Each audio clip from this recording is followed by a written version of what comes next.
Way there, whoa, living on a prayer. I am live. Hello, everybody. It is time for Monday. Whoops, I don't want to turn off my phone. Monday mini medicine card readings. I was going to try to do something different. I haven't ventured into the live Instagram yet. So I was going to try to do Facebook Live on my laptop and Instagram Live on my phone, but I couldn't figure out how to get the Facebook Live to work on my laptop. So we're just going Facebook Live on my phone, and I'll figure out the other stuff later. Hello, welcome, welcome, welcome. I am Patrick Corrigan. I am the owner of Perching Wolf Studios. I will be your friendly neighborhood shaman for the evening. Thank you for joining me. Welcome. Hey Kelvin, it's good to see you. I miss chatting with you. So, what we do here on Monday nights, let's see, where did I put my matches? There they are. We are going to do some readings, miniature readings, one card readings. What we do, I will pull 3 cards, and you get to choose a number between 1 and 3, and then I will go through them one at a time, telling you what that animal's medicine is. Because the cards I use is the medicine card deck. So each card has a different animal on it, different animal totem, power animals. And it's very similar to like a tarot reading, but kind of not really. Because what I do is I connect to the spirits of the animals and get the messages from them. Of course, this is kind of a general, New York Times horoscope type thing. The messages are usually pretty general, although I tend to go off on tangents, and I usually, when I do, I hear back from someone that says, that was exactly what I needed to hear. So I just kind of start rambling when I get the cards going. I'm going to smudge my deck right now. So, got the sage going. And whichever card you choose, whichever message you get, that is your guidance for the week. So, kind of waiting to see if anyone else, well, maybe not a lot of people will join since yesterday was a holiday. Today's technically a holiday in the States as far as bankers and government go. But we will see who comes up, which animal spirit pops up to walk with you this week to give you its guidance and its strength and its lesson. So pick a number between 1 and 3. Excuse me. Or you can pick a couple of numbers, or you can pick all 3, because even when I do the individual cards, there's usually some thread that runs through them. So, and what I believe is, even if you choose a specific card and you have that specific message for you, there's always a message in all the other ones as well. If you're hearing the message, it's for you. So even if you didn't choose a specific card, if something resonates about that animal, about that card, then that is your message as well. So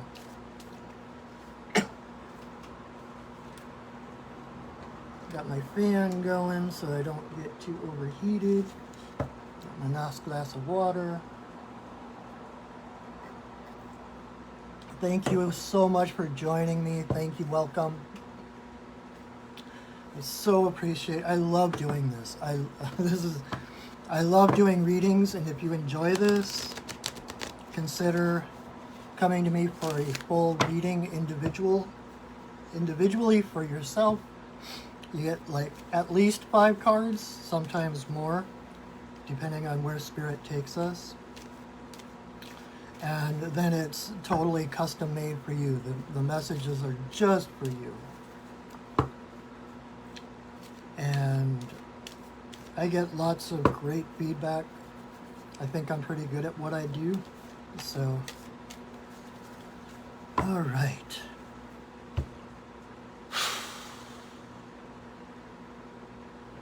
Let's see who comes to help us this week. Awesome. Aha. All right, so I have 3 cards. Choose your numbers, 1, 2, or 3, or 1 and 2, or 1 and 3, or 2 and 3, or 1, 2, 3, whichever you desire. So, and if I am not as verbose as I normally am, we're going to try something a little bit different toward the end, if I don't run out of time. But, so number 1. If 1 is the card you chose, you got the dog. Dog, of course, is about loyalty, right? You know, the whole man's best friend. There's a story that goes back. I am not sure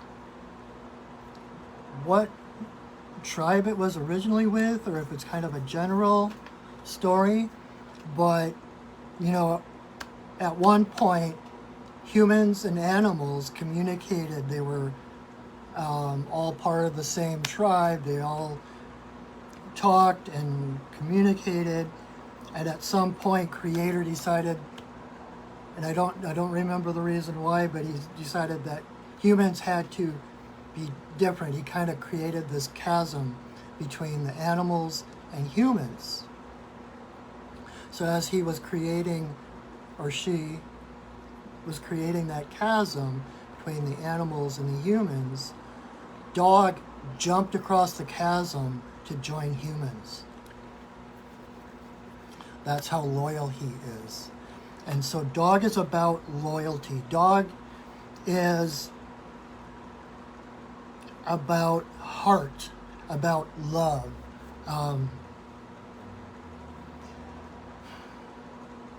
You know, dog is about seeing the best in people.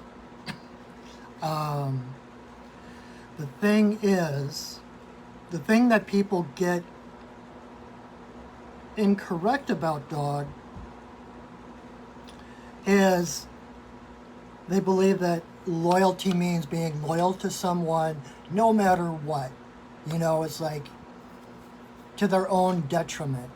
But the truth is, dog comes along to remind you of your self-love, to feel your own heart. It has to start here, and by loving yourself, you automatically draw to you your pack, right? Dog, if nothing else, is about community. It's about the pack. But it's not just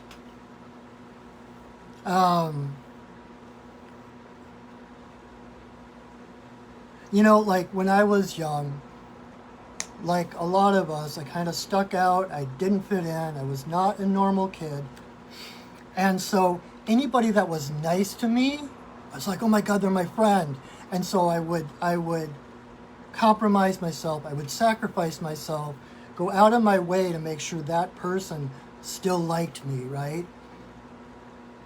That is not the loyalty I'm talking about. The loyalty I'm talking about is being yourself, being loyal to your own heart, to your own self first, because if you don't start there, then you're going to be creating an image that you project into the world that is going to you're going to have, it's like creating an alter ego that you need to continually keep up. It's like becoming an actor, becoming like playing a role that you need to keep up, and eventually that energy exhausts you because it's not authentic, because you're using your own energy, you're basically giving your power away to others and putting the priority on what others think. That's where you depend on who you are. Who you are depends on other people's opinions of you. But when you're authentic, when you're true to yourself, your own heart comes first. Your heart is what connects you to Creator, to Spirit. And so when you live authentically, when you live from your own heart, the energy moving through your life is not your own. Then that spirit, your true identity as divine, as light and love, moves through you and carries you. And by shoring up that self-love, by being that container for that true essence of who you are, you draw to yourself others who can respect you. You automatically draw to you those people who can see the truth of who you are.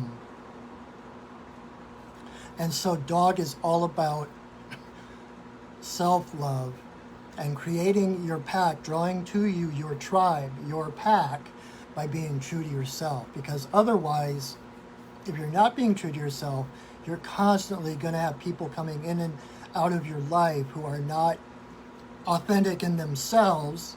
There's going to be this tug of war, power struggle, where everybody is trying to make sure everybody else likes them, right? But I tell you, it doesn't matter what anyone else thinks. You deserve love. You deserve your own love.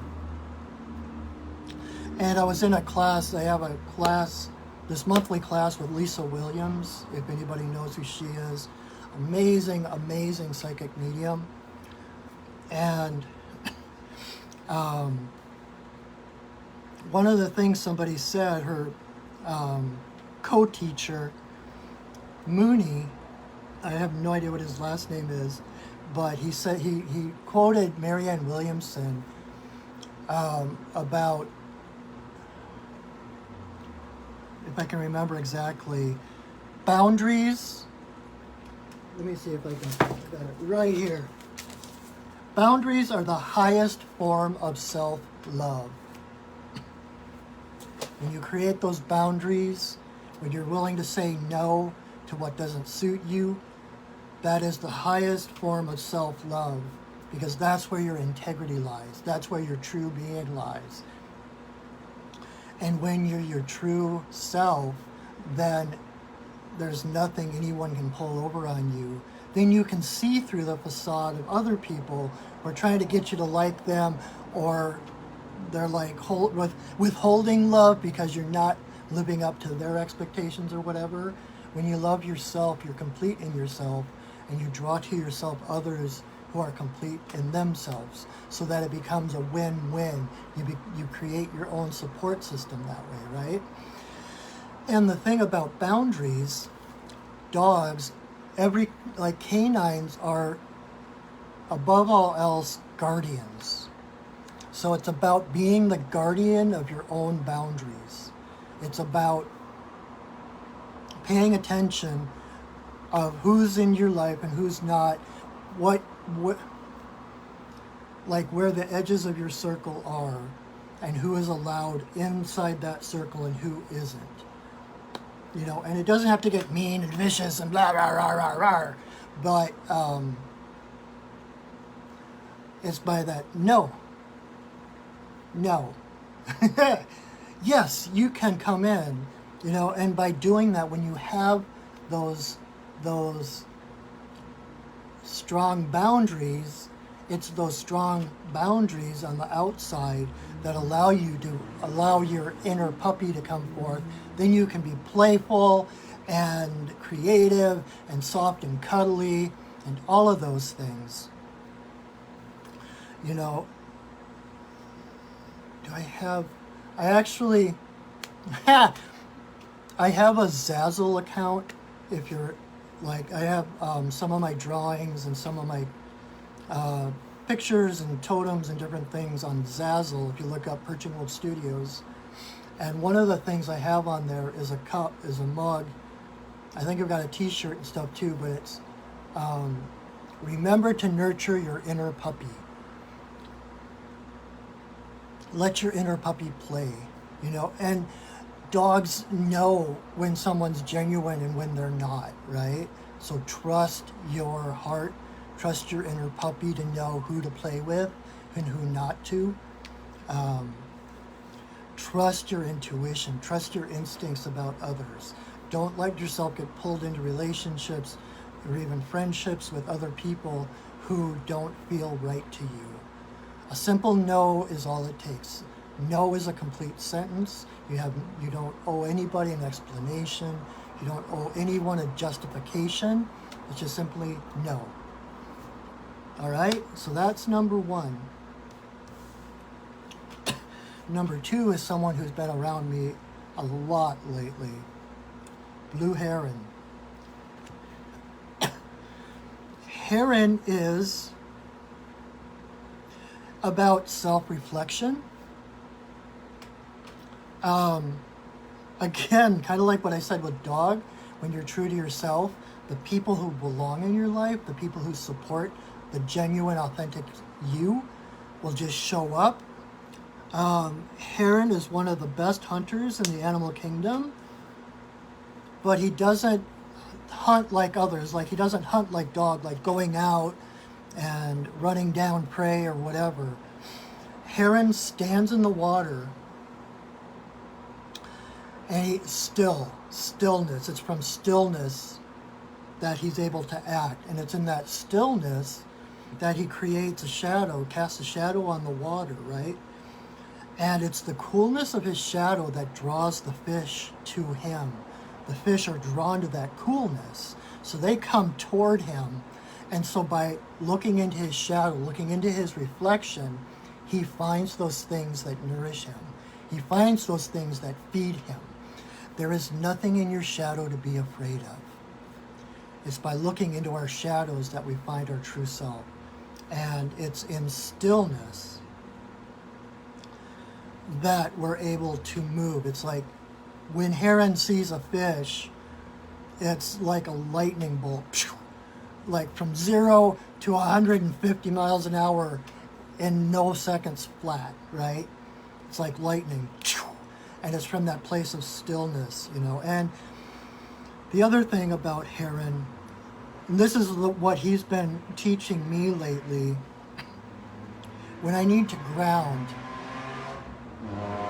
when I need to be kind of that bridge between heaven and earth, it's like I kind of, in a way, I channel, I merge with Heron, and I feel myself connected to the earth, like Heron with his feet in the mud, feet strongly in the earth, and then rising on those strong, tall legs, and then reaching his neck up toward the sky.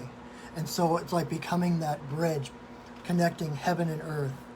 And that's just become such a powerful image for me when I need to ground but connect.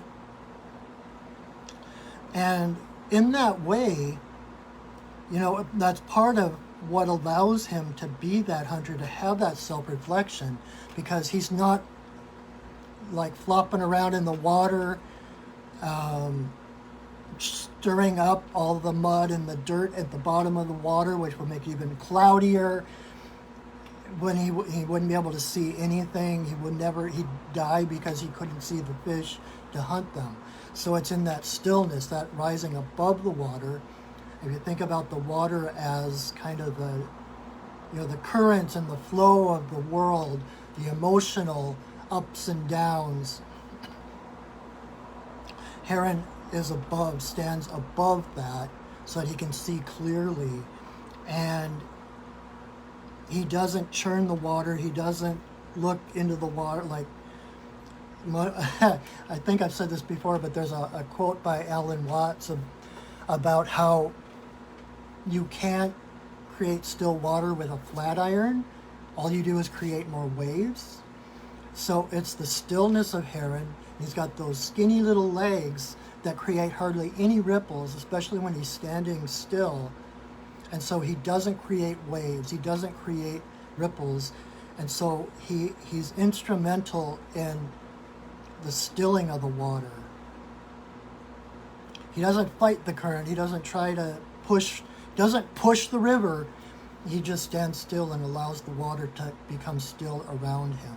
He is the eye of the storm. And when he is the eye of the storm, everything is still, everything is clear. He sees exactly what he needs. And when he sees it, he strikes.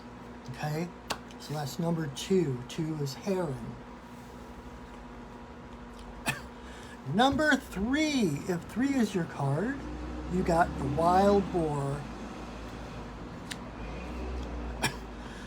Wild Boar, the word that is in the book that comes with the cards, the word for Wild Boar is conflict. But what that actually means, Wild Boar, it's funny because boar technically is the masculine, it's the male boar. But I always, when boar comes up, I always get this kind of Amazon energy from boar, kind of that Wonder Woman. And it's about standing in your power. It's that same thing about how you learn karate so that you don't have to use it. Because once you know how to take care of yourself, once you can defend yourself, once you know your strengths and your abilities, then you carry yourself different. You carry yourself with strength. And so that you're no longer walking through the world kind of looking for trouble. You could care less because you know that anything that comes at you, you can handle. So boar is about stepping into that power, carrying yourself, again, with that authenticity, so that you don't have to fight. You can fight, you can defend yourself if you need to, but most of the time, others will see you and they'll just pick up those vibes from you that, oh, this is not someone I want to mess with, right? And boar is probably the fiercest animal on the planet. They're plain crazy. When they are defending themselves or when they're like being threatened, they go into this kind of battle lust and they start spinning in circles and slashing with their tusks and their hooves. And they are so fierce that a tiger will see a boar coming down the path in the jungle, and the tiger will turn around and go the other way rather than to mess with boar. That is boar medicine. That is stepping into your power. And because boar is the fiercest animal worldwide in so many different indigenous tribes and peoples, killing a boar is the rite of passage to becoming an adult, because you're not guaranteed to live. If you survive hunting a boar, then you have earned adulthood. So when boar shows up, if this is your card today, most likely you are going through some kind of rite of passage. You are leveling up. You are going through some form of initiation. I had an experience recently with Artemis, the goddess of the hunt. Appropriate. She's kind of my matron goddess. She's one of my main guides. I work really closely with her a lot. And so last month, I was doing my pipe ceremony on the river, like I do a lot, and it was coming on to evening, and I had set sacred space. I was lighting my pipe. I look up in the sky, and there's the crescent moon. That phase where it's just that sliver. It's like just when it's first able to be seen, when it just leaves the dark moon phase.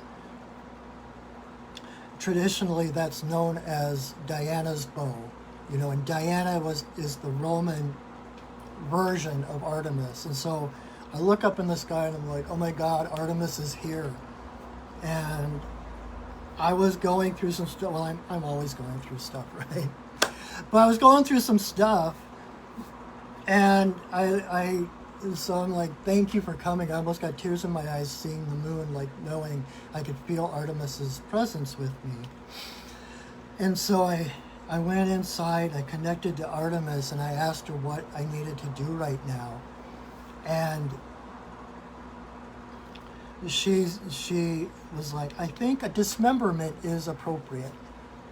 And for those who don't know what a shamanic dismemberment is, sounds scary, right? But basically in a shamanic dismemberment, when you're journeying between the worlds, when you're in the spirit realm, one of your guides or power animals literally dismember you. Like they might tear you apart. I've had so many dismemberments, and I actually seek them out sometimes if I need a reboot or a reset, because what they do is basically tear you apart in the spirit realm, not physically. It doesn't hurt. It's actually very freeing, because all of a sudden, because when we journey into the spirit realm, we still kind of carry this image of our body, our physical being. And so what they do is basically tear that image apart. And so like all of a sudden you're in the spirit realm without that physical image of your body, and that is so freeing. And basically they take you apart seam by seam, stitch by stitch, molecule by molecule, in order to put you back together stronger than you were before, kind of taking out the things that don't belong in your energy. And sometimes putting things in like crystals or qualities or whatever. And so she was like, okay, I think that a dismemberment is appropriate. And the next thing I knew, in the spirit realm, I was surrounded by wild boars. There was a circle of boars around me. And the significance of that for me personally is I always picture wild boar as kind of the guardian of the gate. Like boar is kind of our inner demons, those things that we fear, on the outskirts of our comfort zones. And so they're scary, right? And you don't want to face them. But in order to move to a greater, like to move out to the next perimeter, to level up, it's like, just like in a video game, boar to me is like the boss of whatever level I'm on. They're there to protect you, to keep you safe within that, the comfort zone, within that certain shell of experience, because that's all you know at the moment. But at some point you have to outgrow that. And then that, for me, that's where I see boar. And so it's like having to face boar, having to face those inner demons, those fears that have kept you safe. It's like the fears such as like when you're a kid and they tell you don't cross the street without holding the hand of an adult. But if you get to be, an adult, your 30s, and you're still looking for someone to hold your hand so that you can cross the street, then there is something wrong, developmentally wrong.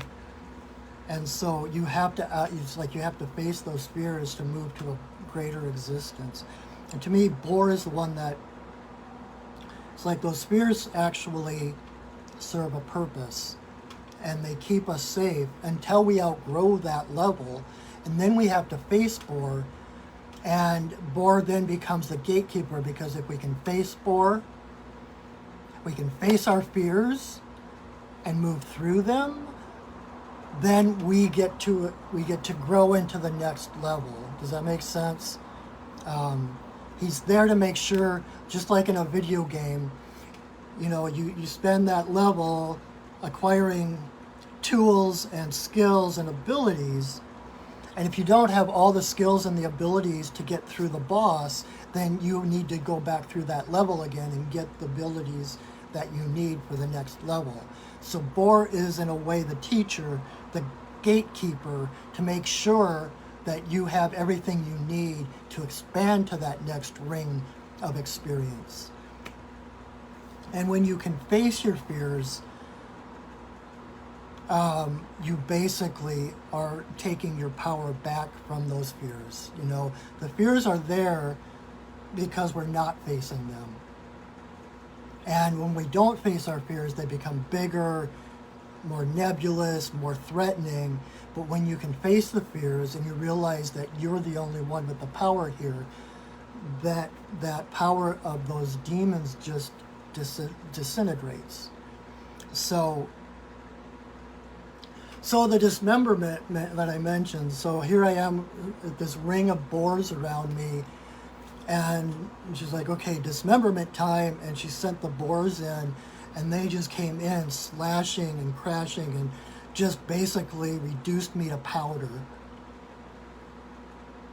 And then the next thing I knew, I had to actually open my eyes to make sure there wasn't something on fire around me, because I was seeing this blaze in front of my eyes even though they were closed.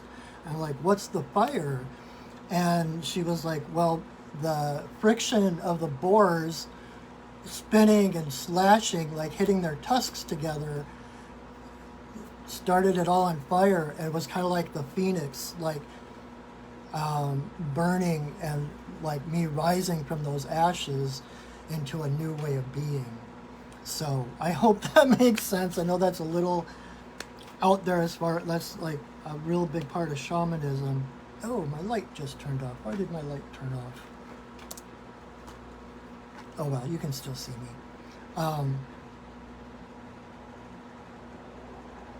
And so one way I explain dismemberment for people who don't understand it is it's basically like the transporters on Star Trek. You're in one place, they demolecularize you, take you apart molecule by molecule, by atom, and then you're reassembled someplace else.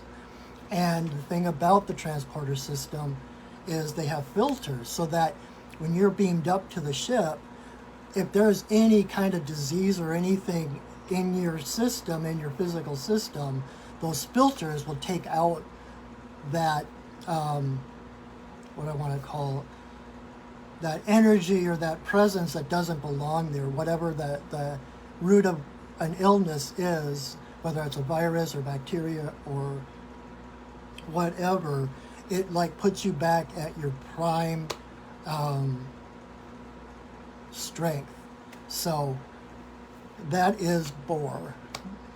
So yay, I did that pretty fast. Woohoo! So that is to give you an idea of what the medicine is for each of those cards, whichever card you chose for the evening for this week.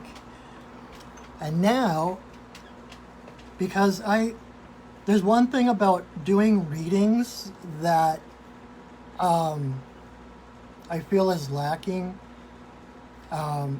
Whenever I teach or whenever I have a session with someone, I always love there to be an experiential part of that. Rather than like readings, it's just kind of this hearsay. And up to this point, it's just been me telling you what the messages are from these animals and what the lessons might be and what you can take away from them. But since we have time, because I was able to, I don't know how I did that so fast. It was really weird. I guess it was all intention. I wanted to do this. What we're going to do now, I'm going to lead you on a guided meditation to go in and meet this animal, this power animal, spirit animal for you for this week, and find out what their personal message is for you. That way, number one, that we each relate to the animals in different ways. Someone might, like some cultures are afraid of wolves, you know, all the stories of the big bad wolf coming from Europe and such. And over here, we're like, wolves, I love wolves. And they're the kind of the heroes. You know, different cultures, different people have different relationships with the animal spirits. And so no matter what I say, these animals mean, what their messages are, the true message, there's a personal message for you from those animals that overrides anything I say, that overrides anything any of the books say. And so I want there to be kind of a personal aspect to this tonight, where you get to go find out what your personal message is, so that you can gain in confidence, number one, that you can connect to these animals, number two, that intuitively you can decipher the messages for yourselves.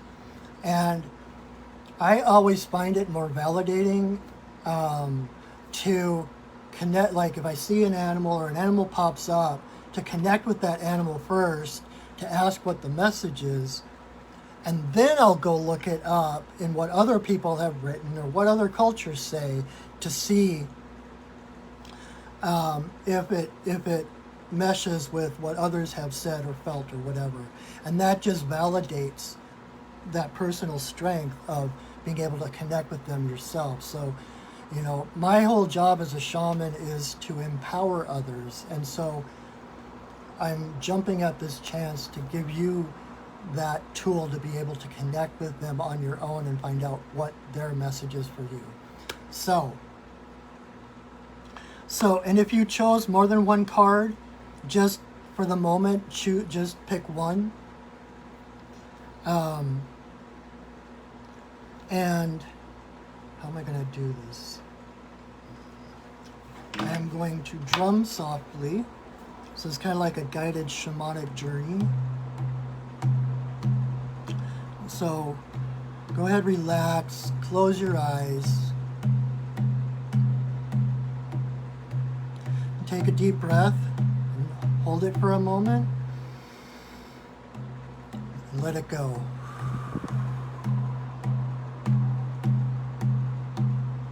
Take another deep breath. Hold it for a moment. And let it go.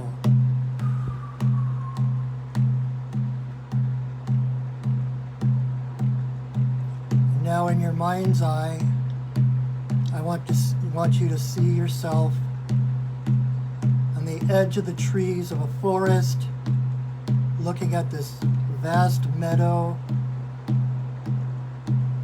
and see the grasses waving in the breeze. You see the dragonflies, the butterflies. You can hear them, hear the bees buzzing through the wildflowers. You can smell that warmth of the sun, the coolness of the grass. And in the middle of this meadow, there's this great flat stone. So go ahead and move through this meadow to this stone, feeling the grass brushing by your legs, by your hands. When you get to the stone, go ahead and crawl up on top of it and sit on this stone. Feel the sun-warmed stone beneath you. Feel the warmth of the sun on your face. Feel the cool breeze playing with your hair and your face. And now invite the animal, the card you chose tonight. invite them to come forward and to greet you at this stone. Whoever it is, dog, heron, or boar. And when they come in, feel free to greet them, scratch them behind the ears if they have ears, and then ask them, what is your gift to me? What is your message to me? How are you going to help me in this coming week? And see what comes to you.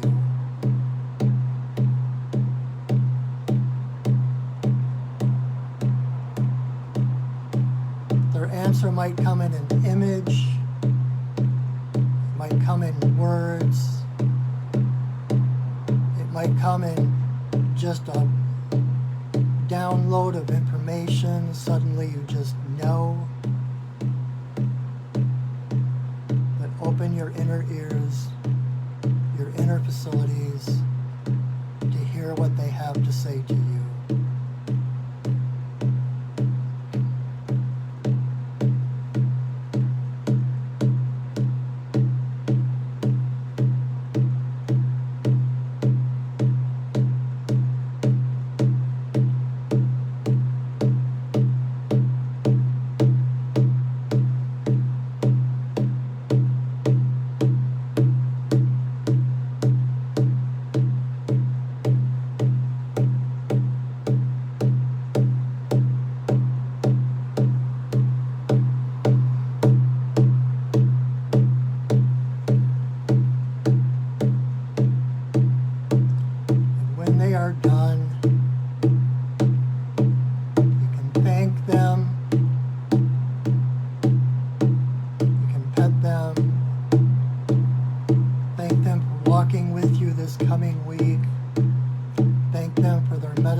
Knowing that they are with you every step of the way this week. Especially now that you have connected with them personally, you can rest assured that that connection will last.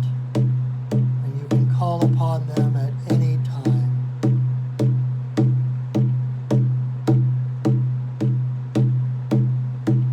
But for right now, tonight's purposes, it's time to let them go. So thank them again for their message. Thank them for their connection.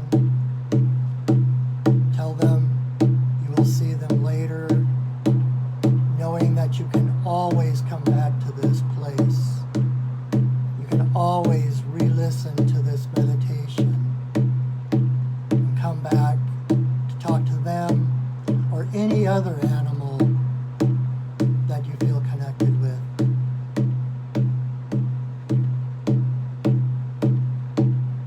And as they take their leave, take another deep breath,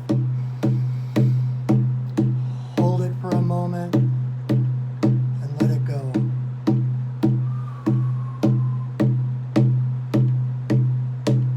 Start to become aware of yourself wherever you are in this reality, in ordinary reality, the chair, or the floor, or the ground beneath you.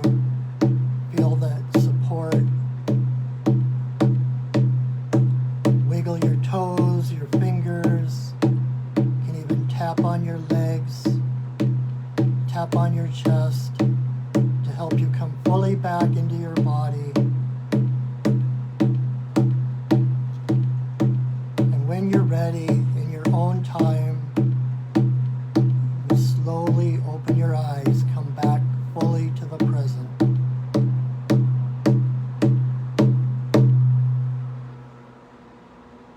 Welcome back, everybody.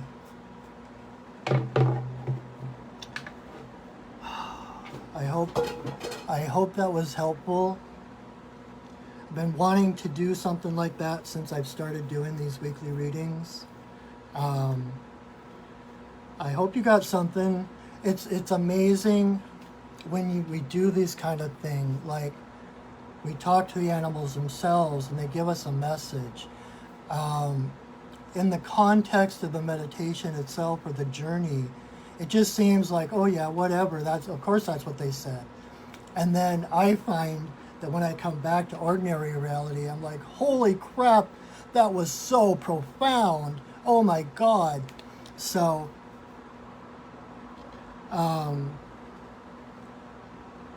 write it down. If you journal, write it down. Write down what animal it was, what the message is. From now on, I'm going to try to do this. This is going to be kind of a new format I do. So I'm not giving you as much information about the animals themselves. I'll give you like a general overview, and then we will go in and talk to the animals. When you talk with the animals, talk with the animals. Regular Dr. Doolittles. I just love, I'm here to, like I said, I'm here to empower you. I'm here to teach and help you to find your own connection. That way it's not hearsay. You're not, oh, well, he said that this is what that animal means. This is your connected. This is part of opening your heart to the life around you, whether it's physical animals, animals in the spirit, guides, whatever. We are all surrounded by so much help, and that's another thing I try to do is demystify shamanism, because it's not like you take a shamanic class and all of a sudden you have animal guides. You always have your animal guides. They have always been there. You're just becoming aware of them. You're opening your heart to connect to the other side, to connect to that guidance that the animals have. So I love doing that.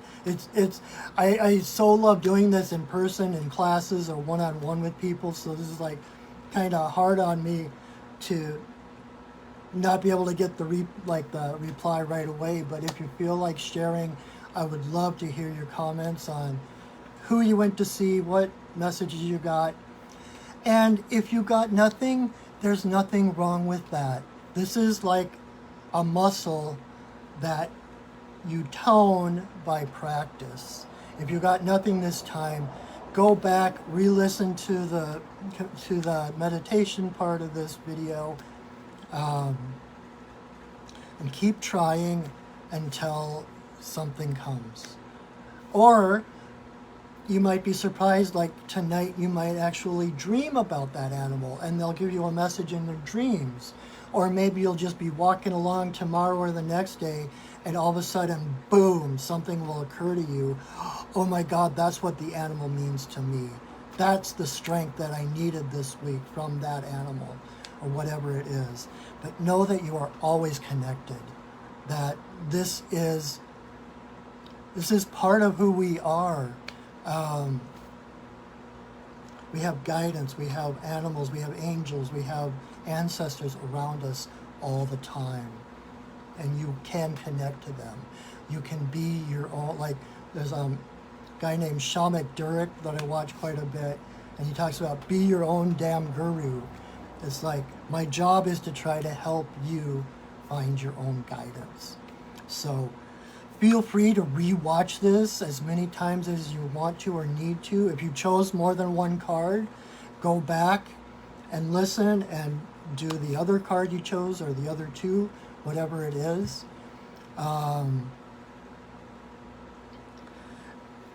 And I will, of course, put this up to my Facebook page, as well as I will upload it to my YouTube channel. So check out my Perching Wolf Studios YouTube channel, and you can watch this as many times as you want. You can go back to that place on your own.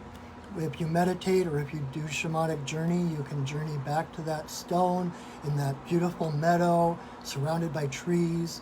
You can call in any animal that you want, any guide that you want, any ancestor you want. That's a safe place for you to meet with them so that you can connect on your own, and you can do it as often as you want. Your guide, they will never belittle you. They don't get angry at you. Their job is to take you from where you are. They have no... That was weird. It just flipped. My phone just flipped out for a second. So I think that was important. So your guides will never... They won't elevate you, like you are the best, you are the chosen one. You are better than anyone else. But they also will not say, oh, I thought you would have been further along by this time, or why didn't you do that? Why didn't you do this? They will take you where you are. They will never be angry at you because their job is guiding you. Even if you haven't followed their guidance up to that point, they will guide you. It's like a giant GPS system. You set your destination.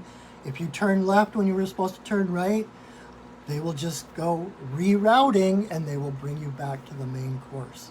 So, and my point in saying all that is that you can ask them the same questions over and over until you get an answer. Or if you're like, especially when you're first starting out doing this kind of thing, you can kind of have a lot of self-doubt. Did I hear that right?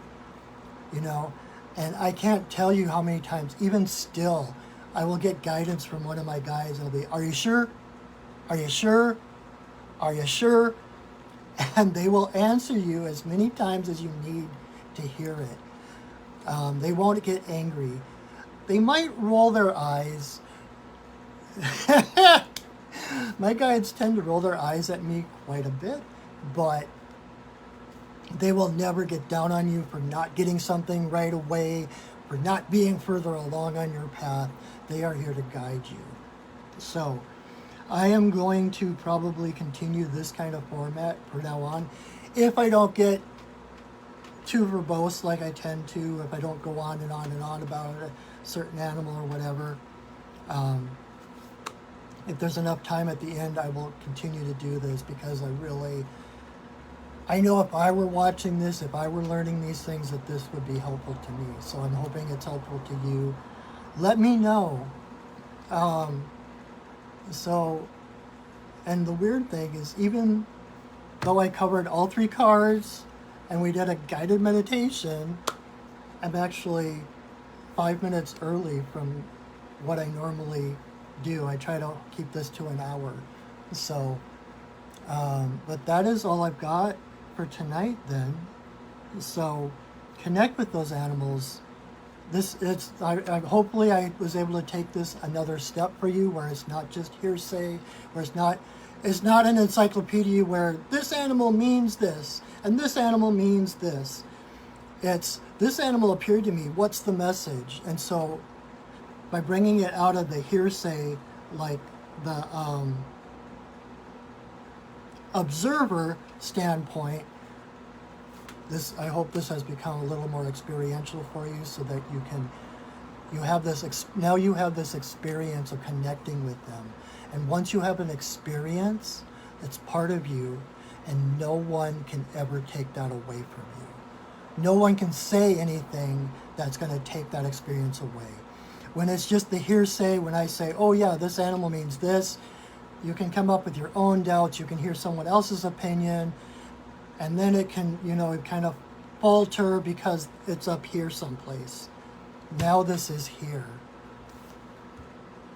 Now it's part of your heart, part of your being, and no one can take that from you. And it only gets better from here. This, like I said, this is a muscle that you practice, that you exercise and become better at. So my friends, I hope this little experiment was helpful. Like I said, if you're interested in a personal reading, feel free to check me out on my website, perchingwolfstudios.net, and connect with me for a personal reading, or check out what other shamanic services I offer: healing, soul retrievals, fairy doctoring, different things. It is my deepest joy to help you. It is my job to support you. And I thank you so much for supporting me by watching this video, by sharing this video. Feel free to share it. Invite your friends if you get a lot out of this. Invite your friends every week, Monday night, 7:30 Pacific time. And we will build a pack, build a tribe, and connect with our animals. So thank you so much for joining me. Like I said, this is one of the highlights of my week. I so enjoy connecting with you here, having this vehicle to be able to connect with those who aren't in my near physical vicinity. And just thank you so much. So, oh, and let's see, a couple of announcements. If you don't know, Wednesday nights at 7 o'clock Pacific time, I also do a sacred pipe ceremony on Facebook Live. Feel free to join me there. I create safe and sacred space for us to kind of join our prayers and our intentions and send them to Spirit. And also, I am going to be teaching another Introduction to Shamanic Journey class coming up tentatively on July 30th. I am not sure if it's going to be a physical one or on Zoom yet. Kind of depends on who shows up and where they're from. If I get a lot of out-of-town people, we might go to Zoom. If it's just a few local people, we might just do it in person. We'll see how that unfolds. But July 30th, which is a Saturday, from 2 to 5. So check out my website. I'll put it up on my website. I will update you on my Facebook page. And remember to check out my YouTube channel. You can watch this and watch the guided meditation as many times as you want to. And just have a wonderful week. Thank you again for joining me. Remember that I love you, that I see you, and that I honor you. Have a wonderful, wonderful week, my friends. I will see you soon. Thank you so much. Go shining. All right? Bye.